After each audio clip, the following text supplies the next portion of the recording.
கிறிஸ்துவுக்குள் அன்பான நித்திய வெளிச்சம் டிவி நேயர்கள் அனைவருக்கும் மீட்பெரும் இரட்சகரமாகிய இயேசு கிறிஸ்துவின் இனிதான நாமத்தினாலே உங்கள் அனைவருக்கும் அன்பின் வாழ்த்துக்களை தெரிவித்துக் கொள்ளுகிறேன்.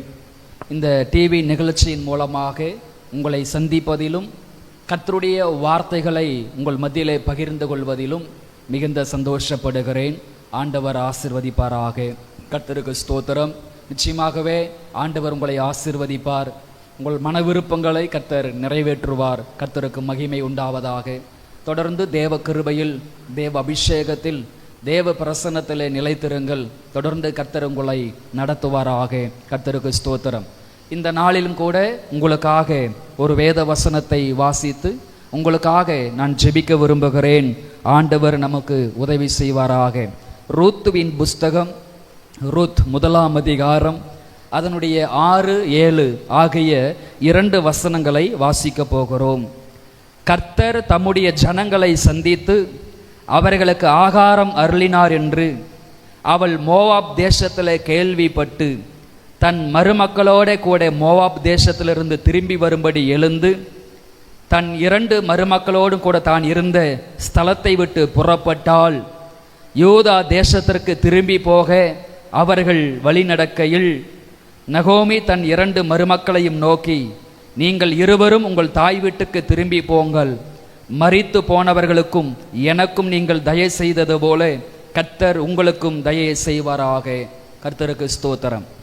என் கண்பான தேவஜனமே, அருமையான இந்த காலை பொழுதிலே சந்திக்கும் தேவன் என்கிற தலைப்பில் கர்த்தருடைய வார்த்தைகளை நாம் சிந்திக்க போகிறோம். நீங்களும் நானும் ஆராதிக்கிற தெய்வம் நம்மை சந்திக்கிற தெய்வமாயிருக்கிறார். எந்த சூழ்நிலையிலும் நம்மை சந்திக்கிற தெய்வம். நம்முடைய குடும்பத்தை அவர் சந்திக்கிற தெய்வமாயிருக்கிறார். நம்முடைய பிள்ளைகளை அவர் சந்திக்கிற தெய்வமாயிருக்கிறார். நம்முடைய ஊழியங்களை எல்லாம் அவர் சந்திக்கிற தெய்வமாயிருக்கிறார். கர்த்தருக்கு ஸ்தோத்திரம். சந்தித்தல் அப்படின்னு சொல்லும் பொழுது 2 விதமான சந்திப்புகள் உண்டு. ஒன்று, நாம் தேவனை சந்திப்பது. ஸ்தோத்திரம். ஆலயத்திலே போய், ஜெபத்திலே போய், தேவ சமூகத்திலே போய் நாம் தேவனை சந்திப்பது ஒரு விதம். 2வதாக தேவன் நம்மை சந்திப்பது. இதுதான் மிக முக்கியமான ஒரு காரணம். இதுதான் மிக முக்கியமான ஒரு காரணம். இந்த உலகத்தில் இருக்கிற பெரிய செல்வந்தர்கள், உலகத்தின் தலைவர்கள், அரசியல்வாதிகள், இவங்க எல்லாருமே நாம தான் போய் சந்திக்கணுமே தவிர அவர்கள் நம்மை வந்து சந்திக்க மாட்டார்கள். ஆனால் நீங்களும் நானும் ஆராதிக்கிற தெய்வம் நம்மை சந்திக்கிற தெய்வமாயிருக்கிறார். எந்த இடத்துல இருந்தாலும் ஆண்டவர் நம்மை சந்திப்பார். பெயர்ஷபா வனாந்தரத்திலே ஆகார் அழுது கொண்டிருந்த பொழுது, ஸ்தோத்திரம், நலம் விசாரிக்க வேண்டிய ஆபிரகாம், நலம் விசாரிக்க வேண்டிய சாராள், போஷிக்க வேண்டியவங்க கைவிட்ட போதிலும் கூட, அந்த வனாந்தரத்திலே அவள் தனித்து விடப்பட்ட போது கூட, ஆகாரே ஏன் அழுகிறாய், என்ன சம்பவித்தது, நான் ஸ்தோத்திரம் உன்னை ஆசீர்வதிப்பேன், இந்த பிள்ளையையும் நான் ஆசீர்வதிப்பேன் என்று சொல்லி வாக்குத்தத்தம் செய்து அவளை ஆசீர்வதித்தார்.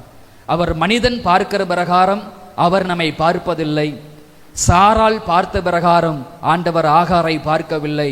அவர் நம்மை சந்திக்கிற தேவனாயிருக்கிறார். கர்த்தருக்கு ஸ்தோத்திரம்.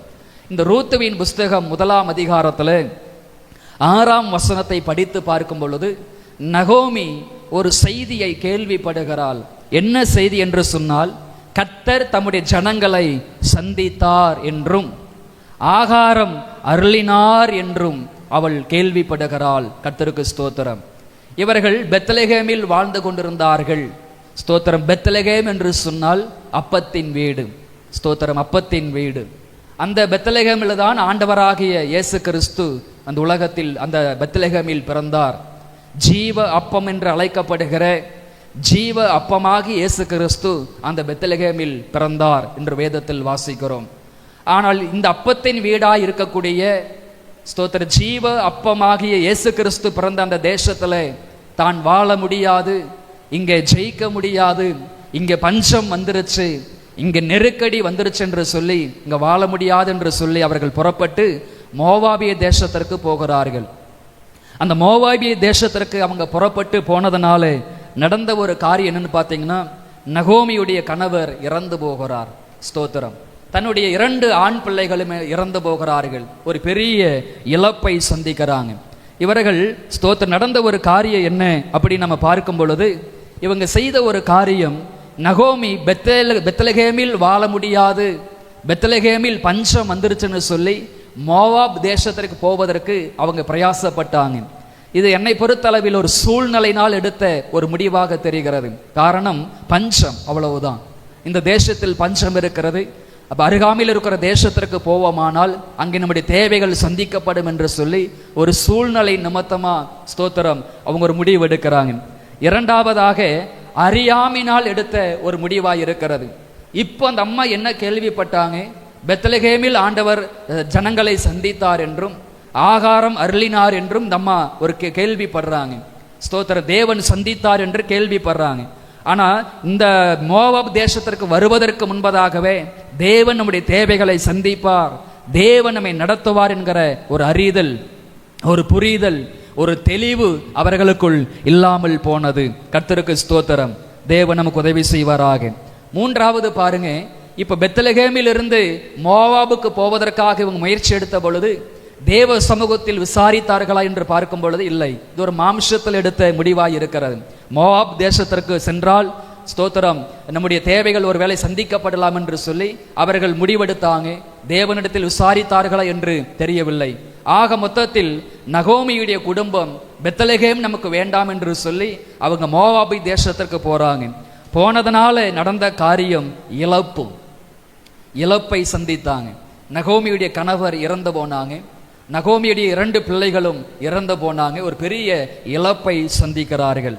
இரண்டாவது, அந்த நகோமியுடைய வாழ்க்கையில பெரிய கசப்பு உண்டாயிற்று.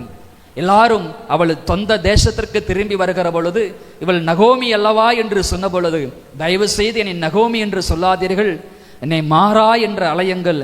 தேவன் என் வாழ்க்கையில கசப்பை கட்டளையிட்டார். கர்த்தருக்கு ஸ்தோத்திரம். இந்த இடத்துல நடந்த காரியம் பாருங்க, தேவன் இவர்களை மோவாப் தேசத்திற்கு போக சொல்லவில்லை. ஆனா இழப்பு வந்த உடனே ஸ்தோத்திரம், நிந்தை வந்த உடனே, கசப்பு வந்த உடனே தேவன் எங்களை கைவிட்டார், தேவன் எங்கள் வாழ்க்கையில கசப்புகளை உண்டாக்கினார் அப்படின்னு சொல்லி தேவன் மேல் குற்றப்படுத்துகிறார்கள். மூன்றாவது இவங்க வாழ்க்கையில் என்ன நடந்தது?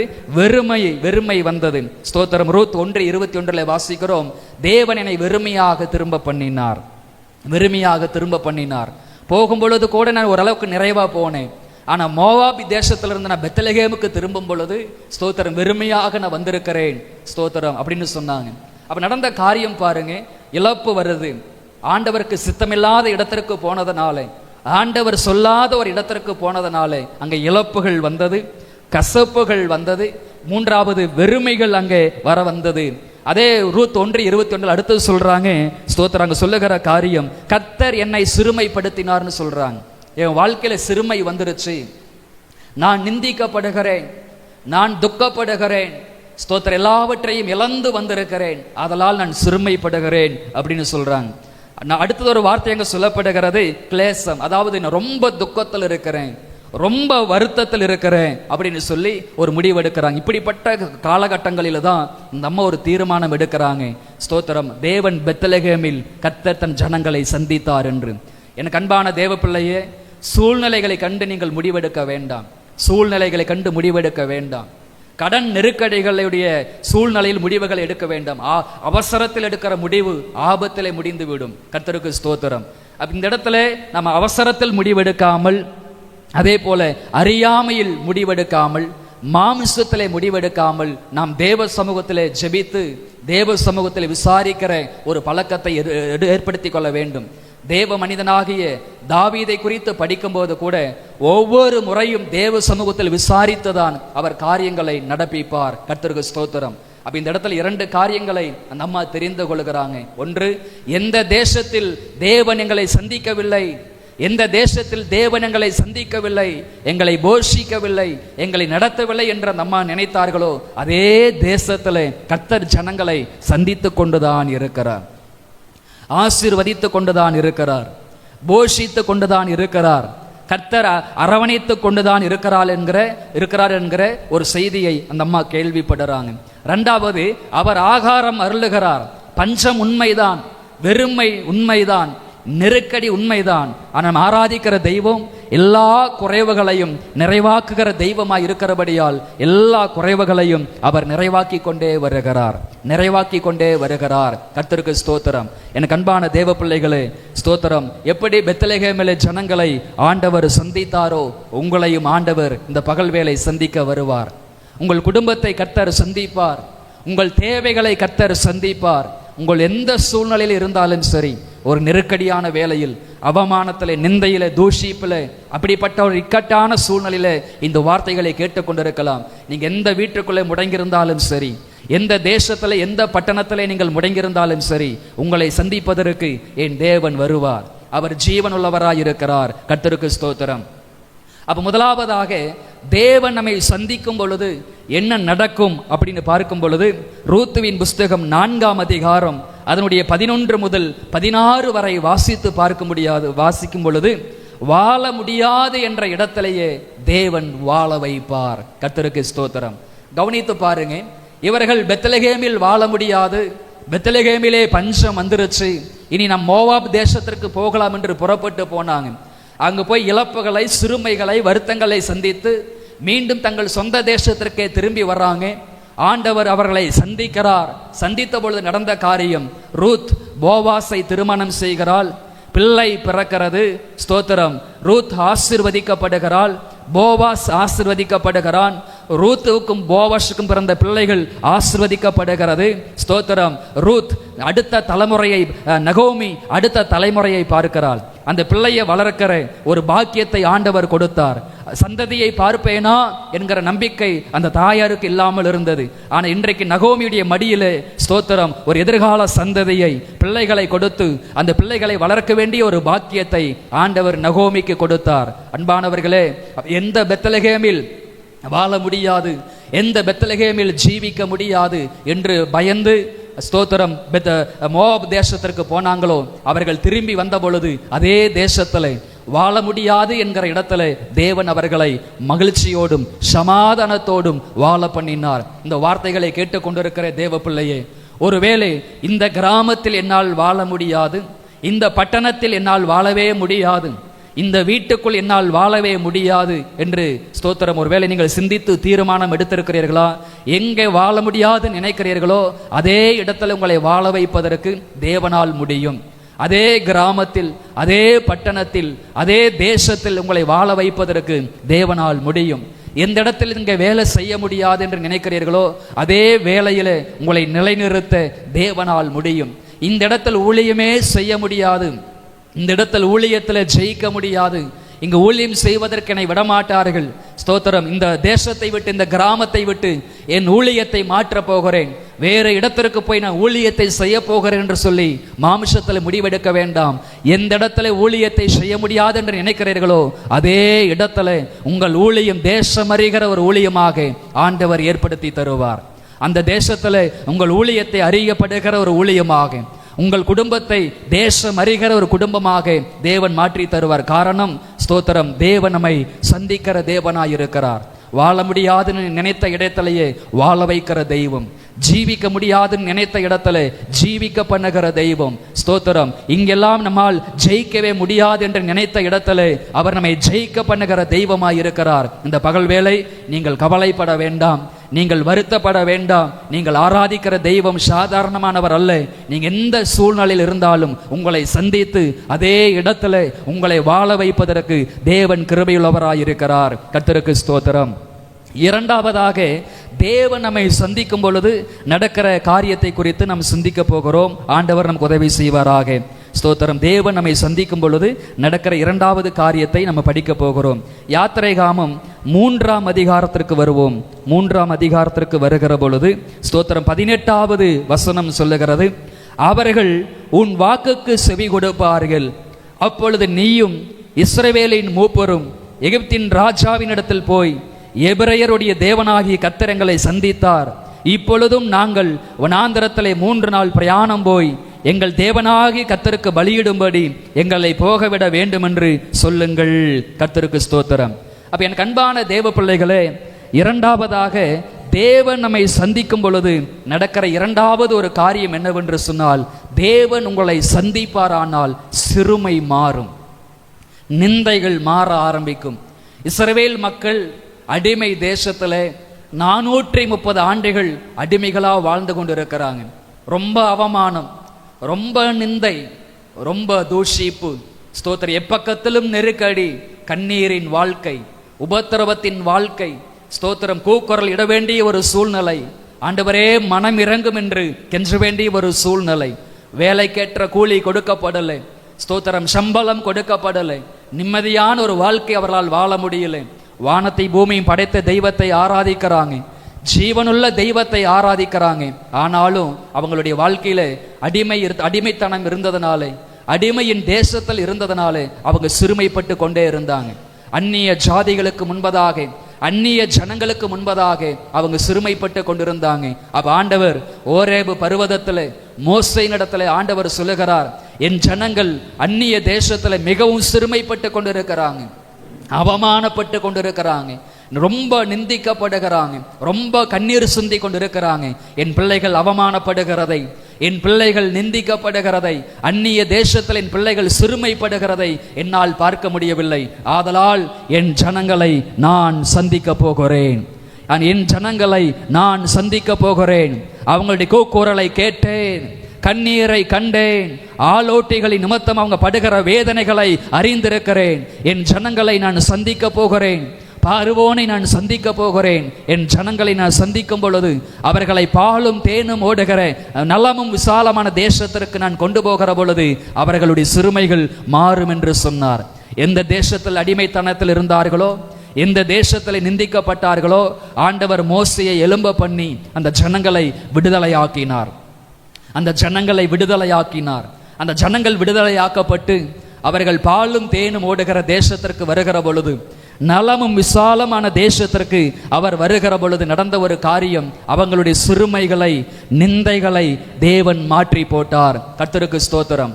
அவர்கள் கானானுக்குள் பிரவேசிப்பதற்கு முன்பதாகவே கில்கால் என்கிற இடத்தில் வைத்து ஆண்டவர் சொல்லுகிறார், நீங்கள் அவமானத்தோடு கானானுக்குள் பிரவேசிப்பதை நான் விரும்பவில்லை, நிந்தைகளோடு ஸ்தோத்திரம் கானானுக்குள் பிரவேசிப்பதை நான் விரும்பவில்லை.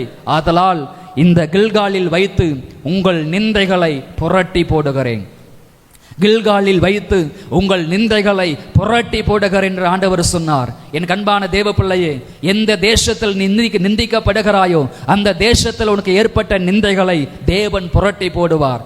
எந்த கிராமத்தில், எந்த பட்டணத்தில் நீ நிந்திக்கப்படுகிறாயோ, எந்த வேலை செய்கிற இடத்தில் நீ நிந்திக்கப்படுகிறாயோ, எங்கு நீ சிறுமைப்படுத்தப்படுகிறாயோ, அந்த தேசத்தில் உனக்கு ஏற்பட்ட நிந்தைகளை, அந்த தேசத்தில் ஏற்பட்ட சிறுமைகளை என் தேவன் ஸ்தோத்திரம் புரட்டி போட போகிறார், புரட்டி போட போகிறார். இயேசு கிறிஸ்து மரித்து அவர் அடக்கம் பண்ணப்பட்ட பொழுது 3ஆம் நாளிலே சில பெண்கள் போய், வாரத்தின் 1ஆம் நாளிலே சில பெண்கள் போய் அங்க பார்க்கும் பொழுது இயேசுவை சிறு கல்லறைக்குள் வைத்து ஒரு பெரிய கல்லை புரட்டி வைத்திருந்தார்கள். அந்த பெண்களால் அந்த கல்லை புரட்ட முடியவில்லை. இந்த கல்லை யார் புரட்டுவார்கள், இவ்வளவு பெரிய கல்லை யார் புரட்டுவார்கள் என்று சொல்லி தன் இயலாமையை வெளிப்படுத்தின பொழுது, தன் பலகீனத்தை வெளிப்படுத்தின பொழுது, தங்களால் இந்த கல்லை புரட்ட முடியாது என்று நினைத்த பொழுது ஆண்டவர் ஸ்தோத்திரம் தம்முடைய தூதனை அனுப்பினார். ஸ்தோத்திரம். அவர் வந்து அந்த கல்லை புரட்டி தள்ளினார் என்று வேதத்தில் வாசிக்கிறோம். கல்லை புரட்டி தள்ளினான் என்று சொல்லி வேதத்தில் வாசிக்கிறோம். அன்றைக்கு சில பெண்களுக்காக, மகதலேன மரியாளுக்காக, சில பெண்களுக்காக அவ்வளவு பெரிய கல்லை புரட்டி போட்ட தேவன், தடையாயிருந்த அந்த பெரிய கல்லை புரட்டி போட்ட தேவன் இந்த 4வது மாதத்தில் உங்க வாழ்க்கையில் காணப்படுகிற, உங்கள் ஜீவிதத்தில் காணப்படுகிற, ஊழியத்தில் காணப்படுகிற மிகப்பெரிய தடை என்கிற கற்களை ஆண்டவர் புரட்டி போடுகிறார். அவர் முன் செல்லுகிற தெய்வமாய் இருக்கிறார். தடைகளை கர்த்தர் நிச்சயமாக மாற்றி போடுவார். கர்த்தருக்கு ஸ்தோத்திரம், ஸ்தோத்திரம். ஆதிகாமம் 29:32 சொல்லுகிறது, லேயாள் சொல்றாங்க, என் சிறுமையை கர்த்தர் பார்த்தருளினார். அவர் நம்முடைய சிறுமையை பார்க்கிற தெய்வமாய் இருக்கிறார். கர்த்தருக்கு ஸ்தோத்திரம். 2 சாமுவேல் 22:28 வசனம் சொல்லுகிறது, சிறுமைப்பட்ட ஜனத்தை கர்த்தர் சந்திக்கிறவராய் இருக்கிறார். யோபு 36ஆம் அதிகாரம் 6வது வசனம் சொல்லுகிறது, சிறுமையானவர்களின் நியாயத்தை கர்த்தர் விசாரிக்கிற தெய்வமாயிருக்கிறார். கர்த்தருக்கு ஸ்தோத்திரம். அடுத்ததாக நாம் சிந்திக்க போகிற காரியம், தேவன் ஒரு மனிதனை சந்திக்கும் பொழுது நடக்கிற காரியம் என்ன? வாழ முடியாது என்று நினைத்த இடத்துல தேவன் நம்மை வாழ வைப்பார். இரண்டாவது, தேவன் உங்களை சந்திப்பாருன்னா அங்கே நிந்தைகள் இருக்காது, அங்கே அவமானங்கள் இருக்காது, அங்கே உங்களுக்கு நிந்தைகள் தூஷிப்புகள் இருக்காது. அந்த நிந்தைகளை கர்த்தர் மாற்றி போடுவார், சிறுமைகளை மாற்றி போடுவார். கர்த்தருக்கு ஸ்தோத்திரம். அடுத்ததாக, தேவன் நம்முடைய வாழ்க்கையிலே நம்மை சந்திக்க வருகிற பொழுது நடக்கிற காரியத்தை குறித்து நம்ம படித்து வருகிறோம். அடுத்ததாக ஆதிகாமம் 50ஆம் அதிகாரத்தில் 24 முதல் ஸ்தோத்திரம் 26 வரை வாசிக்கும் பொழுது அதில் 25வது வசனம் சொல்லுகிறது, தேவன் உங்களை சந்திக்கும் போது என் எலும்புகளை இவ்விடத்திலிருந்து கொண்டு போவீர்களாக என்றும் சொல்லி, யோசேப்பு இஸ்ரவேல் புத்திரரிடத்தில் ஆணையெடுத்து கொண்டான். யோசேப்பு 110 வயதுள்ளவனாய் மரித்தான் என்று வேதத்தில் வாசிக்கிறோம். கர்த்தருக்கு ஸ்தோத்திரம். இரண்டாவதாக, தேவன் உங்களை சந்திக்கும் பொழுது என்ன நடக்கும் அப்படின்னா, வாக்கு தத்தங்களை நிறைவேற்றுவார். வாக்கு தத்தங்களை நிறைவேற்றுவார். இப்ப யாக்கோபுடைய குடும்பத்தில் 70 பேர் பஞ்சத்தினால் அந்நிய தேசத்திற்கு போகிறார்கள், எகிப்தின் தேசத்திற்கு போகிறார்கள். அந்த 70 பேர் அங்க அடிமைகளாய் வாழ்ந்து கொண்டு போனவங்க இன்றைக்கு பல லட்ச மக்களாக மாறி இருக்கிறாங்க, பல லட்ச மக்களாக மாறி இருக்கிறாங்க. அந்த தேசத்துல நல்ல ஒரு வாழ்க்கை வாழ்ந்து கொண்டிருக்கிறாங்க. ஆனால் யோசேப்பு தன்னுடைய கடைசி காலத்துல சகோதரன்மார்களை அழைத்து ஒரு வார்த்தை சொல்லுகிறார், தேவன் நிச்சயமாக இந்த தேசத்தில் உங்களை சந்திக்க வருவார். இந்த தேசம் உங்களுக்கு நிரந்தரமான தேசம் அல்ல, இந்த தேசம் உங்களுக்கு நிலையான தேசம் அல்ல, இது நீங்கள் வாழ வேண்டிய தேசம் இல்லை. உங்களுக்காக தேவன் பாலும் தேனும் ஓடுகிற தேசத்தை ஆயத்தப்படுத்தி வைத்திருக்கிறார். நலமும் விசாலமான ஒரு தேசத்தை தேவன் ஆயத்தப்படுத்தி வைத்திருக்கிறார். அந்த தேசத்திற்கு கொண்டு போகும்படியாக உங்களை சந்திக்க தேவன் வருவார். அப்படி தேவன் உங்களை சந்திக்க வரும் பொழுது என் எலும்புகளை கூட இங்கு வைக்க வேண்டாம், எடுத்து செல்லுங்கள் என்கிற ஒரு வார்த்தையை நாம் படிக்கிறோம். கர்த்தருக்கு ஸ்தோத்திரம். யாத்திரைகாமம் 3ஆம் அதிகாரம் 7-8 வசனங்களை வாசித்து பார்க்கும் பொழுது தேவன் அவர்களை சந்தித்தார். கானான் தேசத்திற்கு கொண்டு போவேன் என்று சொல்லி வாக்கு தத்தத்தை நிறைவேற்றி அவர்களை பாலும் தேனும் ஓடுகிற நலமும் விசாலமான தேசத்திற்கு ஆண்டவர் கொண்டு போனார். கர்த்தருக்கு ஸ்தோத்திரம். அப்ப யோசேப்பின் மூலமா சொல்லப்பட்ட வார்த்தை அப்படியே அவங்க வாழ்க்கையில நிறைவேறிற்று. தேவன் உங்களை சந்திப்பார், இந்த தேசத்திலிருந்து உங்களை வெளியே கொண்டு போவார், பாலும் தேனும் ஓடுகிற தேசத்திற்கு கொண்டு போவார். அப்பொழுது என் எலும்புகள் எல்லாம் நீங்கள் எடுத்துக்கொண்டு போங்கள் என்று அன்றைக்கு யோசேப்பு மரண காலத்தில், தனது ஜீவித காலத்தில், தனது கடைசி காலத்தில் அவர் சொன்ன வார்த்தைகளை ஆண்டவர் அப்படியே நிறைவேற்றினார், அப்படியே நிறைவேற்றினார். இந்த பகல் வேளை ஆண்டவர் உங்களுக்கு கொடுத்திருக்கிற வாக்கு தத்தம் இன்னும் நிறைவேறவில்லையோ? உங்கள் ஊழியத்திற்காக கொடுத்திருக்கிற வாக்கு தத்தம் நிறைவேறவில்லையோ? ஆண்டவர் உங்களுக்கு தந்திருக்கிற சொப்பனங்கள், ஆண்டவர் உங்களுக்கு தந்திருக்கிற தரிசனங்கள், ஆண்டவர் உங்களுக்கு தந்திருக்கிற திட்டங்கள் ஒருவேளை நிறைவேறாமல் இருக்கிறதோ? ஆண்டவர் உங்களை சந்திப்பாரானால், ஆண்டவர் உங்கள் குடும்பத்தை சந்திப்பாரானால், ஆண்டவர் உங்களுடைய ஊழியத்தை சந்திக்க வருவாரானால் நிச்சயமாகவே உங்கள் வாழ்க்கையில சொல்லப்பட்ட எல்லா வாக்கு தத்தங்களையும் ஆண்டவர் நிறைவேற்றுவார், எல்லா நல் வார்த்தைகளையும் ஆண்டவர் நிறைவேற்றுவார். கர்த்தருக்கு ஸ்தோத்திரம். ஆண்டவர் நமக்கு உதவி செய்வாராக. அடுத்ததாக நாம் கவனிக்க வேண்டிய ஒரு காரியம் என்ன அப்படின்னு சொல்லி நம்ம பார்க்கும் பொழுது, கர்த்தருக்கு ஸ்தோத்திரம், தேவன் நம்மை சந்திக்கும் பொழுது சத்துருவின் கையிலிருந்து நம்மை ரட்சிப்பார். லூக்கா எழுதின சுவிசேஷம் 1ஆம் அதிகாரம் 74வது வசனத்தை வாசிக்கும் பொழுது, ஆண்டவராக இயேசு கிறிஸ்து தம்முடைய ஜனத்தை சந்திக்க வருவார் என்று அங்கு எழுதப்பட்டிருக்கிறது. ஆண்டவர் தம்முடைய ஜனங்களை சந்திக்க வரும் பொழுது சத்துருவின் கைகளிலிருந்து அவர்களை ரட்சிப்பார் என்கிற வார்த்தையை அந்த இடத்தில் படிக்கிறோம். என் அன்பானவர்களே, சத்துருக்களால் மிகவும் நெருக்கப்படுகிறீர்களோ, சத்துருக்களால் மிகவும் ஒடுக்கப்படுகிறீர்களோ? ஆண்டவர் எப்போதுதான் எங்களுக்கு விடுதலை தருவார்? ரொம்ப எங்களை வேதனைப்படுத்துறாங்க, ரொம்ப எங்களை துக்கப்படுத்துறாங்க, ரொம்ப எங்களை கஷ்டப்படுத்துகிறாங்க, மந்திரவாதம் செய்கிறார்கள், பிள்ளைய சூன்யம் செய்கிறார்கள், செய்வனை செய்கிறார்கள், எங்கள் மீது பொறாமை கொள்ளுகிறார்கள், வளர்ச்சியை தடுக்கிறார்கள், சத்துருக்கள் எங்களுக்கு விரோதமாய் எழும்பி நிற்கிறார்கள். எப்போதுதான் ஆண்டவர் எங்களை விடுதலை ஆக்குவார்? எப்போதுதான் ஆண்டவர் எங்களுடைய எதிர்மறையான சூழ்நிலைகளை மாற்றி போடுவார் என்று சொல்லி எதிர்பார்ப்புகளோடு இந்த வார்த்தைகளை நீங்கள் கேட்டுக்கொண்டிருக்கலாம். என் அன்பான தேவ பிள்ளைகளை, ஆண்டவர் உங்களை சந்திக்க வரும் பொழுது சத்துருவின் கையிலிருந்து ஆண்டவர் உங்களை ரட்சிப்பார்.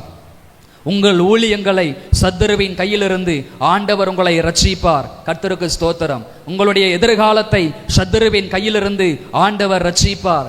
உங்களுக்கு வரவேண்டிய ஆசீர்வாதங்கள், உங்களுக்கு வரவேண்டிய நன்மைகள், உங்களுக்கு வரவேண்டிய பொருளாதாரங்கள் ஒருவேளை சத்துருவின் கையில் சிக்கி அகப்பட்டு கொண்டிருக்கிறதோ, ஆண்டவர் உங்களை சந்திக்க வரும் பொழுது அந்த சத்துருவின் கையில் இருக்கிற எல்லா ஆசீர்வாதங்களை தேவன் உங்களுடைய கரத்திற்கே திரும்பி கொண்டு வர பண்ணுவார். அவர் வெண்கல கதவுகளை உடைக்கிறவர், இருப்பு தாழ்பால்களை முறிக்கிறவர், அந்தகாரத்தில் இருக்கிற பொக்கிஷங்களையும் ஒளிபீடத்தில் இருக்கிற புதையல்களையும் கொடுக்கிற தெய்வமாயிருக்கிறார். அப்ப என் கண்பான தேவஜனமே, தெய்வம் உங்களை சந்திக்க வருகிற பொழுது, தெய்வம் உங்களை சந்திக்க வருகிற பொழுது ஆண்டவர் சத்துருவின் கையிலிருந்து உங்களை ரட்சிப்பார். சத்துருவின் கையிலிருந்து ஆண்டவர் உங்களை ரட்சிப்பார். கர்த்தருக்கு ஸ்தோத்திரம். அடுத்ததாக எரேமியா 29ஆம் அதிகாரம் 10வது வசனம் சொல்லுகிறது, ஸ்தோத்திரம், நான் உங்களுக்கு சொன்ன நல் வார்த்தையை நிறைவேற்றுவேன். கர்த்தருக்கு ஸ்தோத்திரம். ஆண்டவர் எருசலேமுக்கென்று சில வார்த்தைகளை கொடுத்திருந்தார். எருசலேமில் வாழ்கிற ஜனங்களுக்கென்று சில வார்த்தைகளை கொடுத்திருந்தார். இப்ப அந்த வாக்குத்தத்தம் நிறைவேறாமல், நல்வார்த்தைகள் நிறைவேறாமல், ஸ்தோத்திரம், தெய்வத்தை ஆராதிக்க முடியாமல் அவர்கள் பாபிலோனிய தேசத்துல அடிமைப்பட்டு இருக்கிறாங்க. அப்ப எரேமியா மூலமாக ஆண்டவர் சொல்லுகிறார், ஒன்னும் வருத்தப்படாதீங்க, ஒன்னும் கவலைப்படாதீங்க. ஸ்தோத்திரம், நீங்கள் எருசலேமை இழந்து நின்று கொண்டு இருக்கிறீங்க. ஆலயத்திற்கு போக முடியாத ஒரு சூழ்நிலை உங்க வாழ்க்கையில் இருக்கிறது. ஆலயத்தை இழந்து நிற்கிறீங்க. நிச்சயமாகவே ஸ்தோத்திரம், 70 வருடம் முடிந்த உடனே நான் உங்களை சந்திப்பேன். கோரேசை உங்களுக்காக எழும்ப பண்ணுவேன். அதை நான் திட்டம் பண்ணினேன், அதை நிறைவேற்றினேன். உங்கள் வழிகள் வாய்க்கும் என்று ஆண்டவர் சொன்னார். ஸ்தோத்திரம். அப்போ ஆண்டவர் நம்மை சந்திக்கும் பொழுது இழப்புகளை, இழந்த போனவைகளை தேவன் திரும்ப தருவார். ஸ்தோத்திரம். பாபிலோனிய தேசத்தில் அடிமையாய் இருக்கிற ஜனங்களை பார்த்து சொல்லுகிறார், எருசலேமின் வாழ்வுக்கு நீங்கள் திரும்புவீர்கள், எருசலேமின் வாழ்க்கைக்கு திரும்புவீர்கள், சமாதான வாழ்க்கைக்கு நீங்கள் திரும்புவீர்கள். எருசலேமில் இழந்த நன்மைகள் திரும்ப உங்கள் கரத்திற்கு வரும். ஆலயத்தினுடைய பொருட்கள் எல்லாம் திரும்பி உங்கள் கரத்திற்கே வரும். ஸ்தோத்திரம். காரணம், நான் கோரேசை எழுப்புகிற நாட்கள் வரும். கர்த்தருக்கு ஸ்தோத்திரம். எனக்கு அன்பான தேவ பிள்ளைகளே, உங்கள் வாழ்க்கையிலே, உங்கள் குடும்பத்திலே, உங்கள் பிரயாசத்திலே எவைகளெல்லாம் இழந்தீர்களோ அவைகள் எல்லாம் திரும்ப உங்கள் கரத்திற்கு நிச்சயமாக வரும். அவர் உங்களை சந்திக்கிற தேவனாய் இருப்பார். ஜெபிப்போம். அன்பின் பரலோக பிதாவே, ஆசீர்வாதமான ஆண்டவரே, இந்த காலை பொழுதற்காக உமக்கு நன்றி செலுத்துகிறோம். நீர் எங்களை சந்திக்கிற தேவனாய் இருக்கிறீர். ஆண்டவரே, தூரத்திலும் சமீபத்திலும் இந்த வார்த்தைகளை கேட்டுக்கொண்டிருக்கிற ஒவ்வொரு பிள்ளைகளையும், ஒவ்வொரு குடும்பங்களையும் தேவன் சந்திப்பீராக, தேவன் சந்திப்பீராக. பெத்லகேமிலே கர்த்தர் ஜனங்களை சந்தித்தார் என்றும் ஆகாரம் அருளினார் என்று வேதத்தில் வாசிக்கிறோம். அன்றைக்கு பெத்லகேமில் வாழ்ந்த ஜனங்களை தேவன் சந்தித்தது போல இந்த வார்த்தைகளை கேட்டுக்கொண்டிருக்கிற பிள்ளைகளை கர்த்தர் சந்திப்பீராக. தேவைகளை எல்லாம் கர்த்தர் சந்திப்பீராக. ஸ்தோத்திரம். நீர் சந்திக்கும் பொழுது சிறுமைகள் மாறும் என்று தியானித்தோம். இவங்க வாழ்க்கையில் இருக்கக்கூடிய சிறுமைகள், வருத்தங்கள், அவமானங்கள், நிந்தைகள் எல்லாவற்றையும் பரிசுத்த ஆவியானவரே நீர் மாற்றி போடும்படி நாங்கள் மனதார ஜெபிக்கிறோம். ஆண்டவரே, மனதார ஜெபிக்கிறோம். எங்கே வாழ முடியாது நினைக்கிறார்களோ, எங்கே ஜீவிக்க முடியாது நினைக்கிறார்களோ, எங்கே ஊழியம் செய்ய முடியாது நினைக்கிறார்களோ அதே இடத்தில் இந்த பிள்ளைகளை வாழ பண்ணுவீராக. அதே இடத்தில் இந்த பிள்ளைகளை ஜெயிக்க பண்ணுவீராக. தீமைகளுக்கு விலக்குவீராக. ஆண்டவரே, சரீரத்தில் எப்பேற்பட்ட வியாதிகள் இருந்தாலும் உம்முடைய சுகமளிக்கிற வல்லமை வெளிப்படட்டும். ஆண்டவரே, சுகமளிக்கிற வல்லமை வெளிப்படட்டும். தரித்திரங்கள் மாறட்டும், வெறுமைகள் மாறட்டும், வறுமைகள் மாறட்டும். தற்கொலை எண்ணங்கள் இயேசுவின் நாமத்தில் மாறுவதாக. மரண கண்ணிகள் இயேசுவின் நாமத்தில் தெரிக்கட்டும். சிறையிருப்புகள் இயேசுவின் நாமத்தில் மாறட்டும். ஆண்டவரே, இந்த வார்த்தைகளை கேட்டுக்கொண்டிருக்கிற ஒவ்வொரு பிள்ளைகளையும், ஒவ்வொரு குடும்பங்களையும் தேவன் ஆசீர்வதிக்கும்படி நான் மனதார ஜெபிக்கிற ஆண்டவரே, எல்லாவற்றையும் தேவன் பொறுப்பெடுத்துக் கொள்ளுங்க, ஆட்கொள்ளுங்க, ஆளுகை செய்யுங்க, பெரிய காரியங்களை செய்தருளும். இயேசுவின் நாமத்தில் பிதாவே, ஆமேன், ஆமேன். கிறிஸ்துவுக்குள் பிரியமானவர்களே, இந்த வார்த்தைகளின் அடிப்படையிலே ஆண்டவர் உங்களை ஆசீர்வதிப்பாராக. God bless you.